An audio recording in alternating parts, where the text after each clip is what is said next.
মূল্যবান বক্তব্য আমাদের সামনে রেখেছেন। এছাড়া আমাদের মাঝে উপস্থিত আছেন vice chairman state level cultural advisory কমিটির শ্রী সুব্রত চক্রবর্তী মহোদয়, উনিও বিস্তারিতভাবে এখানে আলোচনা রেখেছেন। শ্রী প্রদীপ কুমার চক্রবর্তী, সেক্রেটারি আইসিএ ডিপার্টমেন্টে, এবং ডাইরেক্টর আইসিএ ডিপার্টমেন্টের শ্রী বিম্বেশ্বর ভট্টাচার্য, এবং of the dais Shrimati Meena Rani Sarkar, মাননীয় বিধায়িকা, এবং বিশিষ্ট যারা জনপ্রতিনিধির থেকে শুরু করে যারা বিশিষ্ট ব্যক্তিবর্গ এখানে উপস্থিত আছেন, এবং চেয়ারম্যান যারা পিএসইউর এখানে উপস্থিত, এবং আইসিএ ডিপার্টমেন্টের যারা অফিসাররা উপস্থিত, এবং মিডিয়া বন্ধুরা, সবাইকে আমি হার্দিক অভিনন্দন ও শুভেচ্ছা জানাচ্ছি। আজকে আমরা যে কারণে এখানে উপস্থিত হয়েছি সেটা আমরা প্রতি বছরই কিন্তু আমরা এই ধরনের কার্যক্রম সরকারি পর্যায়ে হয়, তাছাড়া বিভিন্ন পর্যায়ে বিভিন্ন ব্যক্তিরা এই দিনটি পালন করেন। আজকে ওনার 124 বছর জন্ম পার হয়ে আজকে 125তম জন্মশতবার্ষিকী আমরা পালন করছি। আমরা এই কারণে এই জন্মদিনটা পালন করি যে আজকের তারিখেও উনার যে চিন্তা ভাবনা, উনি যে আমাদের সামনে যে কথাগুলো বলেছেন আগামী দিন আমরা কিভাবে চলব, সেটা আজকের তারিখেও কিন্তু এটা প্রাসঙ্গিক। এবং শুধু বললাম আর সে বিষয়ে আলোচনা রাখলাম না, আর যারা এখানে আগামী দিনের যারা ভবিষ্যৎ তারাও জানলো না, যেমন আমরাও জানতাম না সত্যি বলতে কি, কারণ এরকম একজন ব্যক্তির বিষয়ে জানতে না দেওয়ার একটা কারণও ছিল, ইতিহাসের পাতায় তাকে আলাদা করে রাখা হয়েছিল। কিন্তু যা সত্য কখনোই চাপা দেওয়া যায় না। সময়ের তালে আজকে কিন্তু আমাদেরও জানতে হয়েছে ওনাকে নিয়ে, এবং আগামী দিনও ওনার যেসব কাজ মানুষের জন্য করে গেছেন, ওনার যে বিশাল যে অভিজ্ঞতা এবং দেশের জন্য যে মার্গদর্শন উনি রেখেছেন, সেটাকে প্রতি বছর প্রতি সময়ে আমাদের জানতে হবে, বুঝতে হবে। হয়তোবা যে বয়সে আমাদের আরো বেশি বোঝা উচিত ছিল, সেই বয়সে আমরা সেটা জানি না। তার কারণ হচ্ছে সেই রকম ভাবে এক তো পাঠ্যক্রমও নেই, সেইভাবে জানার জন্য যে ধরনের প্ল্যাটফর্ম দরকার সেই ব্যবস্থাও নেই। সমাজের পরিবর্তনের কথা আমরা বলি, সমাজের সেই ব্যবস্থাও ছিল না। যে ইতিহাস না জানার সেই ইতিহাস আমাদের মস্তিষ্কে ঢুকানো হয়েছে। বিদেশি যেসব ইতিহাস আছে সেগুলো আমাদের মস্তিষ্কের ভিতর ঠুকে ঠুকে ঢুকানো হয়েছে। আর যাদের জানানো উচিত তাদের সম্পর্কে আমাদের না জানানোর একটা ঘৃণ্য চক্রান্ত আমরা দেখছি। 2014-তে মাননীয় প্রধানমন্ত্রীজি যখন উনি দায়িত্বভার নেন, তারপর থেকে কিন্তু ভারতবর্ষের সমস্ত সমাজ ব্যবস্থার মধ্যে আমরা পরিবর্তন দেখতে পাচ্ছি। এবং আমরা দেখতে পাচ্ছি যেসব ব্যক্তি, যেসব লিজেন্ড ব্যক্তি আমাদের দেশের জন্য, আমাদের আগামী প্রজন্মের জন্য, আমাদের দেশের উন্নতির জন্য যে কথাগুলো বলে গেছেন, সেগুলো নতুনভাবে আমাদের সামনে রাখছেন। কিন্তু সেগুলো কিন্তু পুরনো ভিত্তি ছিল, এবং এতে করে আমাদের দেশ যদি সমৃদ্ধির পথে হাঁটে তাহলে অনেকের জন্য অসুবিধার কারণ হতে পারে। সেই কারণে এগুলো জানতে দেওয়া হয়নি, কিন্তু এখন সেই জায়গায় নেই। এখন মানুষ বুঝতে পারছে কোনটা সত্য কোনটা মিথ্যা। আজকের উনার যে জন্ম জয়ন্তী আজকে আমরা সরকারি পর্যায়ে আমরা করছি, তারই মেইন উদ্দেশ্য হচ্ছে যে যারা এখানে ছোট ছোট ছেলে মেয়েরা আছেন তাদেরকে এই বিষয়ে আরো বেশি করে বুঝানো, বলা, এবং উনার যে কর্মকাণ্ড তার সম্পর্কে তাদের আপডেট যে নলেজ সেটা জানানো। আমাদের যে মাননীয় প্রধানমন্ত্রীজি এখন যে কথাটা বলছেন সেটা কিন্তু ডক্টর শ্যামাপ্রসাদ মুখার্জি আগেই বলেছিলেন। কি বলেছিলেন? যে আমাদের সোশিয়াল রিফর্মস করতে হবে। সোসাইটির মধ্যে যেভাবে আগে চলছিল দেশ স্বাধীন হওয়ার পরে, সেইভাবে কিন্তু দেশ চলতে পারে না। আমাদের যে অর্থনীতি, সেই অর্থনীতির যে বুনিয়াদ, আমাদের যে সামাজিক অবস্থান, তার একটা রূপরেখা কিন্তু কিচ্ছু ছিল না। মিশ্র একটা ধারণা নিয়ে আমাদের দেশ চলছিল। আমাদের যে প্রধানমন্ত্রী ছিলেন জওহরলাল নেহেরু, উনি বুঝতে পারছিলেন না যে কিভাবে দেশকে চালাতে হবে। একটা মিশ্র একটা আইডিয়া নিয়ে, কিছুটা বাইরের, কিছুটা আমাদের দেশীয়, এরকম মিশ্র একটা চিন্তা ভাবনা নিয়ে, তো সেটা চলতে পারে না এইভাবে। একটা দেশের উন্নতির পথে সেভাবে চলতে পারে না। সেই বিষয়ে আমাদের পণ্ডিত দীনদয়ালজি ওনার একাত্ম মানববাদে পরিষ্কার বলেছে যে আমাদের ভারতীয় তথ্য, যেটা ভারতীয়র আগে কিন্তু ভারতীয়ের মধ্যে কিভাবে আমাদের দেশ চলতে হবে, আমাদের যে ইতিহাস, সেইগুলোর দিয়েই আমাদের আগে চলতে হবে। এবং প্রকৃতির মধ্যে সব রহস্য আমাদের রয়েছে। এবং উনি এটাও বলেছেন যে একজন আরেকজনকে ছাড়া আমাদের কোনোদিন চলা যাবে না। এটা উদাহরণস্বরূপ উনি বলেছিলেন, পণ্ডিত দীনদয়ালজি, যে গাছ যেমন জন্তু বা পশুদের বা মানুষদের ছাড়া চলতে পারবে না, আবার পাশাপাশি প্রাণী জগতেও কিন্তু যারা জীব আছেন, উদ্ভিদ আছেন, তাদের বিনা আমরা চলতে পারবো না। কারণ ওনারা অক্সিজেন দেয় আর আমরা কার্বন ডাইঅক্সাইড দিই।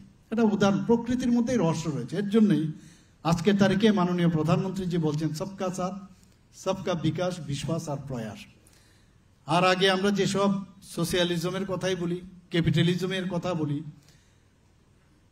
বা অ্যানার্কিজমের কথা, যদি সব ইজম, এইভাবে কোনো অবস্থায় সামনে এগোনো যায় না। কারণ এতে করে একটা ডিভাইড অ্যান্ড রুলের একটা ব্যবস্থা আসে। শ্রমিকদের আলাদা, মালিকরা আলাদা, আবার সার্ভাইভাল অফ দ্য ফিটেস্ট এই কথা যদি আসে, ডারউইনের যে মতবাদ, সেখানে দেখা যায় কোনো গণতন্ত্র থাকে না। তো সেখানেও ক্যাপিটালিস্ট একদিক দিয়ে, আবার একদিকে গরিব। তো এইভাবে কোনো অবস্থায় কোনো দেশ চলতে পারে না। তখনই ইন্টিগ্রাল হিউম্যানিজমের কথা আসে, যে আমাদের সবাইকে নিয়ে চলতে হবে, কেউ আলাদা না। তো এইগুলো, এই ধরনের মহা ঋষি, মানুষ আমাদের ভারতবর্ষে জন্মগ্রহণ করেছে।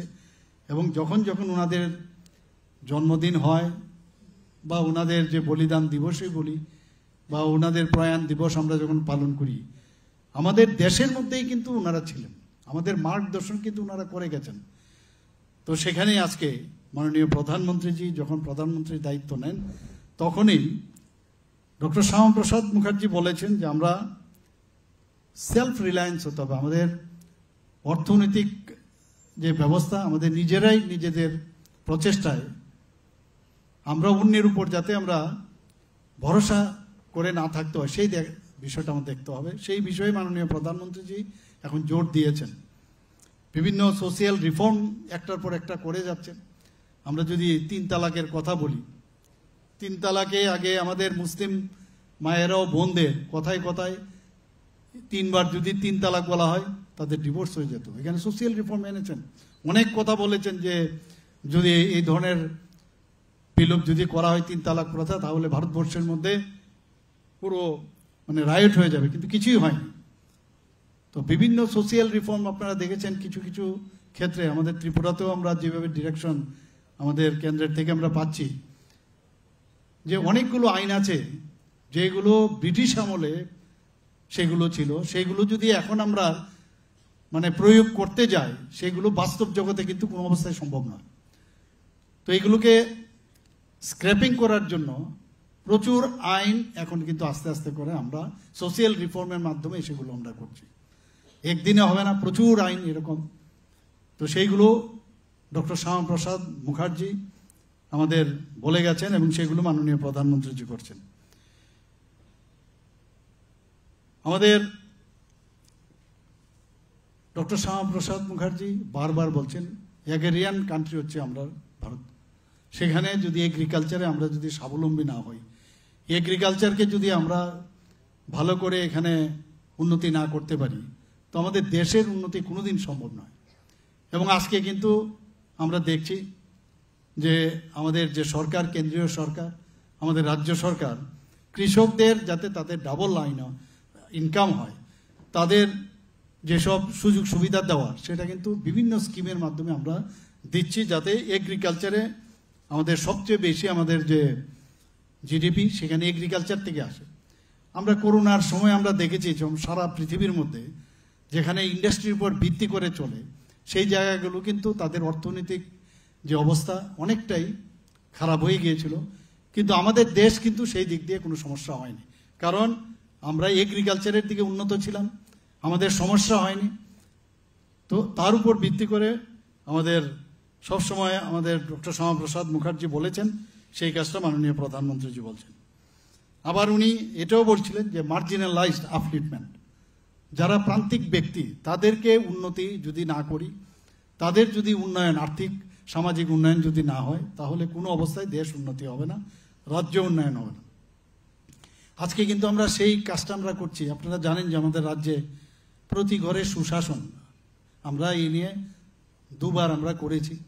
সেখানে কেন্দ্রীয় সরকারের যে স্কিমগুলো আছে এবং রাজ্য সরকারের যে স্কিমগুলো আমাদের সরকারের মাধ্যমে, এবং যারা বিভিন্ন যেসব আমাদের জনপ্রতিনিধিরা আছেন, সমস্ত মানুষকে নিয়ে আমরা বিভিন্ন জায়গায় মেলা, অ্যাওয়ারনেস করে প্রতিটা ঘরে ঘরে সুশাসনের যে বিষয়, অর্থাৎ যে বেনিফিশিয়ারি স্কিমগুলো মানুষের ঘরে ঘরে যাতে দেওয়া যায়, সেই ব্যবস্থা আমরা করেছি। মাননীয় প্রধানমন্ত্রী যে কাজটা করেছেন, যেটা ডক্টর শ্যামাপ্রসাদ মুখার্জি আমাদের সেই কথাটা বলেছেন, যে আমাদের যে ট্রেডিশন, সেই ট্রেডিশনের মাধ্যমে আমরা একজন আরেকজনের সাথে আমরা যুক্ত থাকতে পারব। এবং যতক্ষণ ধরে আমাদের যে পরম্পরা, আমাদের যে সংস্কৃতি, আমরা জানি আমাদের ত্রিপুরাতে 19টা জাতিগোষ্ঠী আছে। আগে এই বিষয়ে কিন্তু সেইভাবে জোর দেওয়া হতো না। আমরা কিন্তু ত্রিপুরা সরকার 2018 পরে আসার পরে আমরা কিন্তু প্রতিটি জাতিগোষ্ঠীর যাতে উন্নয়ন হয় এবং সরকারি পৃষ্ঠপোষকতায় আমরা ওনাদের যেসব হারিয়ে যাওয়া যে সংস্কৃতিগুলো আছে সেগুলোকে পুনরুদ্ধার করার আমরা চেষ্টা করছি। এবং সেই কথাটাই ডক্টর শ্যামাপ্রসাদ মুখার্জি সেই কথাটি বলে গেছেন বারবার, যে আমাদের সেটা করতে হবে। উনি এটাও বলেছেন ইন্ডাস্ট্রিয়ালাইজেশনের উপরে উনি জোর দিয়েছেন। আমরা এটা দেখতে পাচ্ছি আজকে ভারতবর্ষের যে ইন্ডাস্ট্রি কোন জায়গায় গেছে, এগুলো আগেই কিন্তু আমাদের কাছে সব বলা হয়েছে, কিন্তু সেইগুলো এত দীর্ঘ সময়ে ইমপ্লিমেন্টেশন কেউ করেনি। কারণ যদি ইমপ্লিমেন্টেশন হয় তো ডক্টর শ্যামাপ্রসাদ মুখার্জি সম্পর্কে বলতে হবে, তো যাতে উনাকে বলতে না হয় এবং প্রপার যে মার্গদর্শন নিয়ে চলা, সেটা না থাকাতেই ভারতবর্ষে কিন্তু অন্যান্য দেশের থেকে অনেকটা পিছনে চলে গেছে। আজকে যেটা অর্থনৈতিক দিক দিয়ে যদি আমরা বলি, 11 নম্বরে আমরা ছিলাম, সেই জায়গায় এখন 4র্থ স্থানে আমরা চলে এসেছি সারা পৃথিবীর মধ্যে। আমি জানি না আগামী দিন যেভাবে ডেভেলপমেন্ট হচ্ছে, যেভাবে আমাদের অর্থনৈতিক উন্নয়ন হচ্ছে, মাননীয় প্রধানমন্ত্রীজি 2022-এ উনি যখন বললেন যে অমৃতকাল, আমাদের বিকশিত ভারতের যে স্বপ্ন উনি দেখিয়েছেন 2047-এ, সেটা যেভাবে অগ্রগতি হচ্ছে, এক জাম্পে 11তম পজিশন থেকে 5ম স্থানে চলে এসেছেন, আজকে 4র্থ স্থানে চলে এসছে। এবং দেখতে দেখতে আপনারা দেখবেন যে ভারতবর্ষে কোন জায়গায় চলে গেছে। আমরা G20 সময় আপনারা দেখেছি যে বিশ্বগুরুর যে কথা এখন বলা হচ্ছে, যে আবার ভারত বিশ্বগুরুর স্থান নেবে। G20-তে আমরা নিজেরাও দেখেছি। এখানে প্রধানমন্ত্রীর যখন এবার প্রেসিডেন্সি ওনাকে দেওয়া হয়েছিল, সেখানে দিল্লিতে শুধু না, সারা ভারতবর্ষের মধ্যে বিভিন্ন যে ডিপার্টমেন্টগুলো ছিল, আমাদের ত্রিপুরাতেও আমাদের G20-র একটা ভাগ আমাদের দেওয়া হয়েছিল সায়েন্সের উপরে। তো সেখানেও আমরা দেখতে পাচ্ছি সারা ভারতবর্ষের কে যেভাবে মানুষ এখন দেখতে পাচ্ছে রাষ্ট্রনেতারা, সেটা কিন্তু আগে আমরা দেখতে পারি। আমরা দেখেছি এরকম মানে একজন লিডার আমাদের দেশে জন্মগ্রহণ করেছেন এবং ওনার পরিবার সম্পর্কেও এখানে আমার বিস্তারিত আলোচনা এখানে রেখেছেন। শুধু তাই নয়, উনি যারা আজকে যে উনার বিষয়ে যদি আমরা কথা বলি, আজকে ভারত ভাগের যদি কথা উঠে, এখানে আমার পূর্ববর্তী বক্তারা বলেছেন, উনি বারবার ভারত ভাগের বিরুদ্ধে কিন্তু কথা বলেছেন। উনি চাইতেন না যে ভারত ভাগ হোক, কিন্তু যখন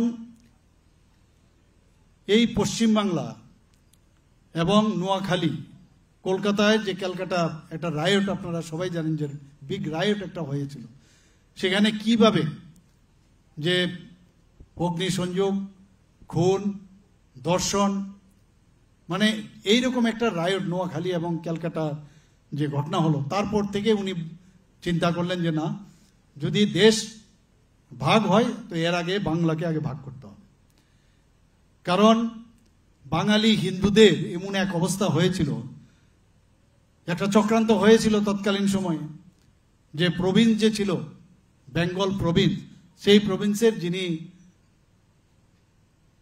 প্রধানমন্ত্রী ছিলেন এবং আমাদের যে জিন্না সাহেব আসলেন, তারা মিলে একটা চিন্তা করলো যে যদি যে বেঙ্গল যদি একটা প্রভিন্স তৈরি হয়, তাহলে সংখ্যাগুরু হিসাবে সেখানে মুসলিমরা থাকবে।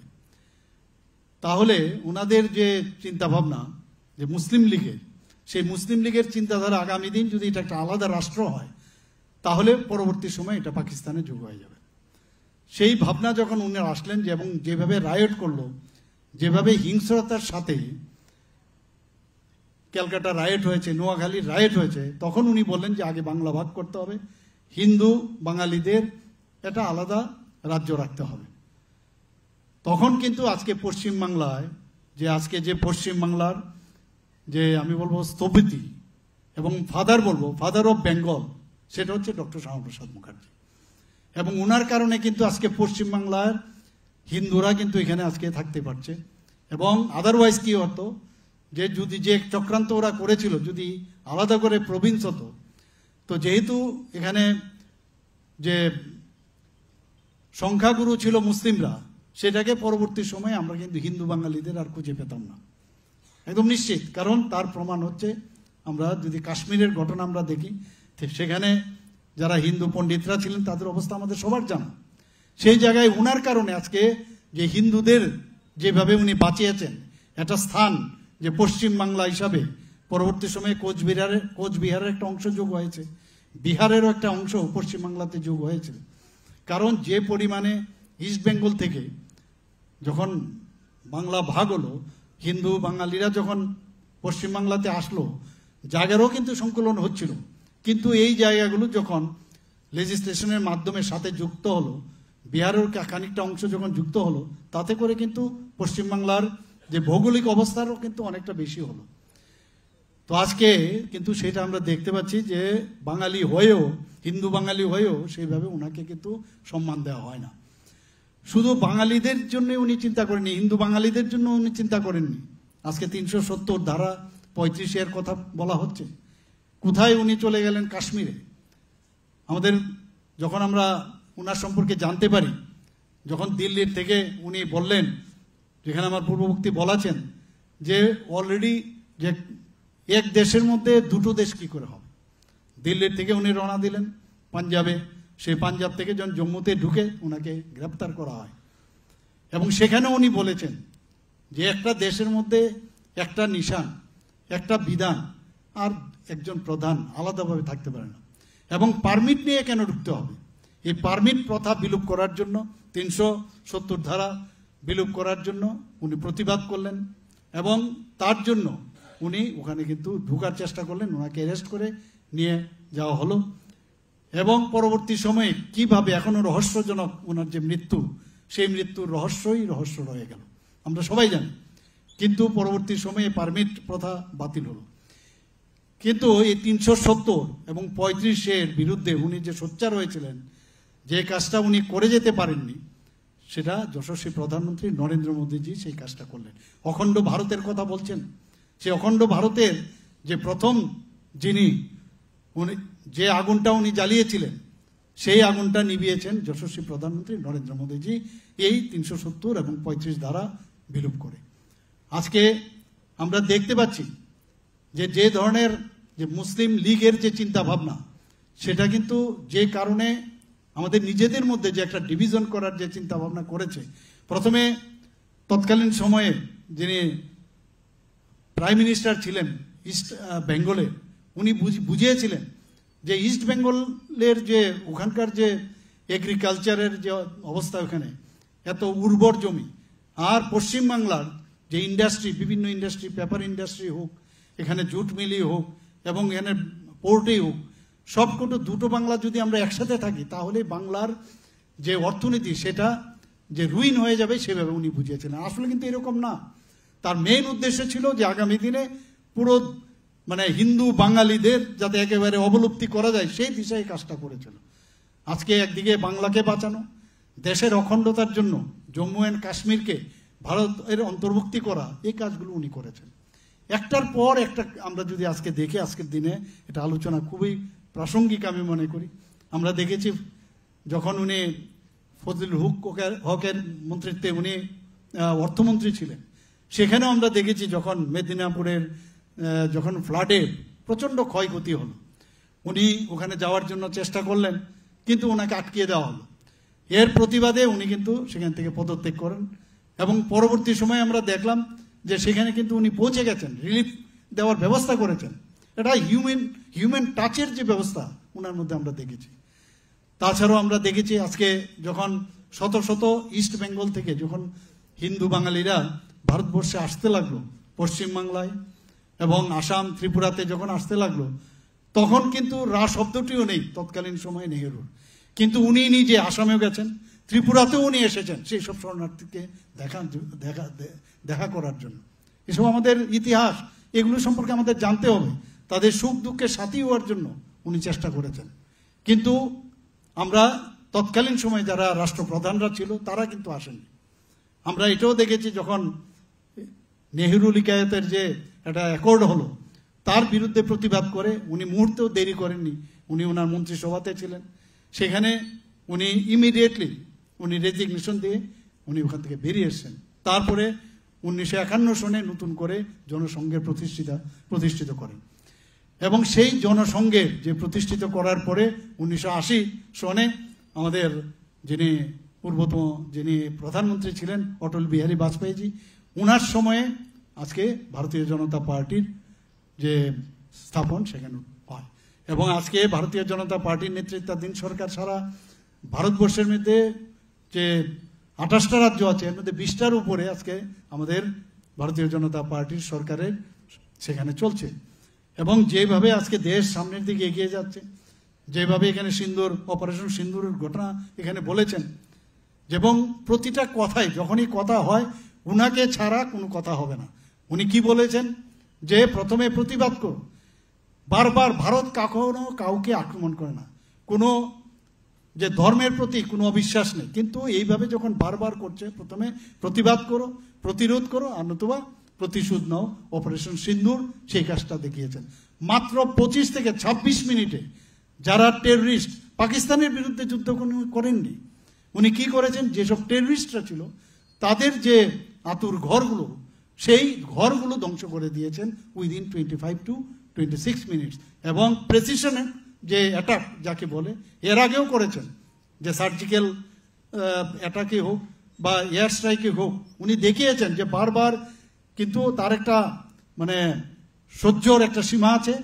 এবং সেই কথাগুলো কিন্তু আপনি দেখুন, যেটা উনি করেছেন তারও বেশ ছিল আমাদের ভারত কেশরী ডক্টর শ্যামাপ্রসাদ মুখার্জি। ওনার কথার উপর ভিত্তি করে কিন্তু এখনো সব কাজ করছেন। তো সমস্ত জায়গায় আজকে আমরা দেখছি প্রতিটা ক্ষেত্রে এই ধরনের একটা বিশিষ্ট শিক্ষাবিদ ছিলেন। স্যার আশুতোষ মুখোপাধ্যায়ের উনি সন্তান ছিলেন, সুপুত্র ছিলেন, যেরকম ফ্যামিলির থেকে এসছেন এইভাবেই মানে আজকে আমরা ওনার সম্পর্কে যেই জায়গায় দেখি, ক্যালকাটা ইউনিভার্সিটিতে মাত্র 33 বছর বয়সে উনি ক্যালকাটা ইউনিভার্সিটির একজন ভাইস চ্যান্সেলর হন। ইতিহাসে এরকম দেখা যায়নি। এবং সেখানে উনি যখন, আমি আজকেও একটা জায়গায় আমি যখন এই বিষয়ে কথা বলছিলাম, যে ডক্টর শ্যামাপ্রসাদ মুখার্জি সেখানে রবীন্দ্রনাথ ঠাকুরকে উনি ইনভাইট করেছিলেন ওখানে মানে সমাবর্তন অনুষ্ঠানে, এবং সেখানে বাংলাতে তৎকালীন সময় ইংরেজদের সময় সেখানে বাংলার কোনো বিষয় ছিল না। সেখানে উনাকে রবীন্দ্রনাথ ঠাকুরকে আনার পর উনি বাংলা থেকে ওখানে বক্তব্য রেখেছিলেন। এবং উনার সময়ে ইউনিভার্সিটিতে দেখা গেল যে যে বার্নিকুলার, ইন্ডিয়ান যে বার্নিকুলার, সেইগুলো যাতে আরও বেশি করে স্থাপন করা যায় তার জন্য সেখানে কোর্স স্থাপন করেন এবং সেই বিষয়ে সর্বোচ্চ যে ডিগ্রি সেটা যেন প্রাপ্য হয় সেই কাজগুলো উনি করেছেন। উনি যখন মানে যে বিষয়ে আমি বলছিলাম, যখন যে জায়গায় থাকেন, উনি যখন শিল্পমন্ত্রী হন নেহরুর মন্ত্রিসভায়, তখনও আমরা দেখেছি যে প্রথম উনি শিল্প উন্নয়ন নিগম উনি তৈরি করেন। শুধু তাই নয়, প্রথম যে শিল্পনীতি, আমরা শিল্পনীতি নিয়ে আমরা অনেক কথা বলি, সব কিছু দেখুন তৎকালীন সময়ে বলা হয়েছে, উনার সময় শিল্পনীতি উনি তৈরি করেন। চিত্তরঞ্জন লোকোমোটিভ ওনার সময় হয়েছে, সিন্দিসার কারখানা সেটা ওনার সময় হয়েছে, দুর্গাপুরে প্রথম আইআইটি উনি স্থাপন করেন, আইআইএম স্থাপন করেন। তো একের পর এক বসে থাকার ব্যক্তি নয়। তো আমরা এই ধরনের ব্যক্তি যারা আমাদের অনেক কিছু দিয়েছে আমাদের দেশকে, ওনাদের সম্পর্কে বারবার জানা এবং ওনাদের যে পথ, আমাদের পথপ্রদর্শক, ওনারা আমাদের যেভাবে অনেক কিছু বলে গেছেন সেগুলো নিশ্চয়ই আমরা আগামী দিনে সেগুলো আমরা প্রয়োগ করব। এখানে আজকে আমি অত্যন্ত খুশি যে আমরা কিছু আজকে ওনার এই যে 125তম যে জন্মদিন আমরা পালন করছি, সে উপলক্ষে আমাদের কিছু এখানে ত্রিপুরা সরকারের যে আইসিএর উদ্যোগে এবং এডুকেশন ডিপার্টমেন্টের কিছু পরিকল্পনা আমাদের আছে। যে ডক্টর শ্যামাপ্রসাদ মুখার্জির নামে শিক্ষা দপ্তরের উদ্যোগে যারা বিশেষ কাজ করেছেন তাদের যেসব সুযোগ্য ব্যক্তি, তাদের উনার নামে শিক্ষক দিবসে পুরস্কার দেওয়া হবে। আমরা আগামী বছর ওনার 125তম জন্ম জয়ন্তী পূর্তি উপলক্ষে আইসিএ ডিপার্টমেন্ট থেকে যারা সামাজিক, রাজনৈতিক এবং দেশ সেবা এবং প্রশাসনিক কাজে যদি বিশেষ অবদান থাকে, তো ডক্টর শ্যামাপ্রসাদ মুখার্জির নামে একটা excellence award, doctor Shyamaprasad Mukherjee excellence award চালু করার আমরা পরিকল্পনা করেছি। আজকে আরেকটা বিষয় আমি এখানে ঘোষণা করতে যাই। আজকেও আমাদের রাজ্যসভার সদস্য রাজীব বাবু উনি বলেছেন, আহ্বান করেছিলেন, আজ কয়েকদিন ধরে আমরা এই বিষয়টি আলোচনা করছিলাম। তো আজকে আমি এখানে বলতে চাই যে ওনাকে যথার্থভাবে ওনাকে সম্মান দেওয়ার জন্য টাউন হল প্রাঙ্গণে ওনার প্রতিকৃতিতে একটা স্থাপন আমরা করব সেখানে। শুধু তাই নয়, ওনাকে শ্রদ্ধা নিবেদনের জন্য এবং ওনাকে শ্রদ্ধা নিবেদন করে আজকের দিনে এই যে টাউন হল ওনার নামে সেটা উৎসর্গ আমরা করব, সেই ঘোষণা আমি দিচ্ছি। সবাইকে অসংখ্য ধন্যবাদ দিয়ে আমি আমার বক্তব্য শেষ করছি। নমস্কার, জয় হিন্দ। অসংখ্য ধন্যবাদ এবং আন্তরিক কৃতজ্ঞতা জ্ঞাপন করছি আমাদের আজকের অনুষ্ঠানের মাননীয় উদ্বোধক তথা প্রধান অতিথি রাজ্যের মাননীয় মুখ্যমন্ত্রী শ্রদ্ধেয় প্রফেসর ডক্টর মানিক সাহা মহোদয়কে আপনার মূল্যবান বক্তব্যের মধ্য দিয়ে আমাদের অনুপ্রাণিত করবার জন্য অনেক ধন্যবাদ। আমরা আমাদের আজকের এই বিশেষ শ্রদ্ধাঞ্জলি জ্ঞাপন অনুষ্ঠানের শেষ প্রান্তে এসে পৌঁছে গেছি।